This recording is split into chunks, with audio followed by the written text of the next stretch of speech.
background. I'm not being weird. You just state your name and affiliate and you can start. Okay, I am Malika Horton with 101. So, what drew you into this project?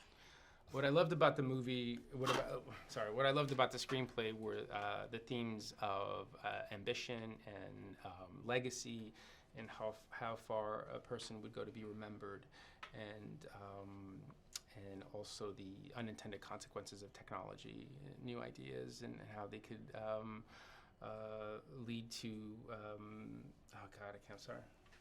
Can it start again? You're with 101, right? Yeah, you're sure. one of us. No worries. It's all right. Okay, all right. So what I loved about the screenplay wasn't so much electricity as much as it was this battle between ego and humility and ambition and one's concern over our own legacy and how far a person would go to be remembered. Okay. Even though this took place decades ago, it still has a lot of relevance to today. Who would you say are today's great disruptors?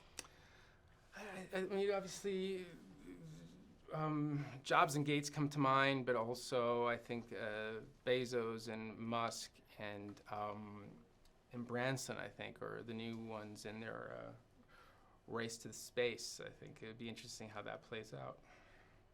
The film also touches on the idea that there are always unseen repercussions with invention. Can you think of some modern examples? Sure. I mean, I think, but just like in the film, with the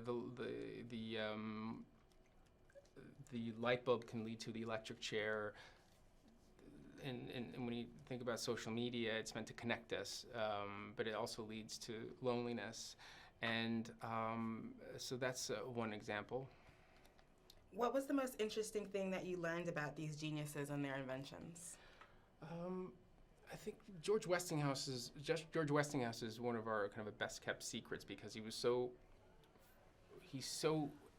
was not concerned with his own iconography. He didn't like pictures taken of himself. He didn't care if people remembered his name or not. What he cared about was to leave the world a better place. And the fact that he destroyed all his personal papers and diaries upon his death makes him one of the most selfless, kind of benevolent titans of industry that I'd ever read about in a time of the robber barons. And to see that one can still win and do the right thing was a lesson that I think all of us could learn from. Okay, and did you know the story of the race to electricity before signing on to do this film? I didn't. Just the Cliff Notes version of it. I had an interest in Tesla. I knew a little of Edison and barely anything about Westinghouse. I knew that we had a microwave oven that had his name on it, but I knew very little about him because you associate Edison with the winner because he was so focused on making sure we never forgot who he was and his association with electric light. Did I finish that thought? I think so. Yeah. Okay, and the wives of both Edison and Westinghouse are portrayed as strong, grounded, and supportive women throughout the film. How much do you think their support contributed to Edison and Westinghouse's success at the time? 100%. I really do think that 100%. I think Mary Edison was Thomas Edison's moral compass, and I think when she's gone, I think he will spiral out of control and go into the dark side to win, without having someone that will bring him back to center and press reset, and remind him of kind of the priorities of life and family, and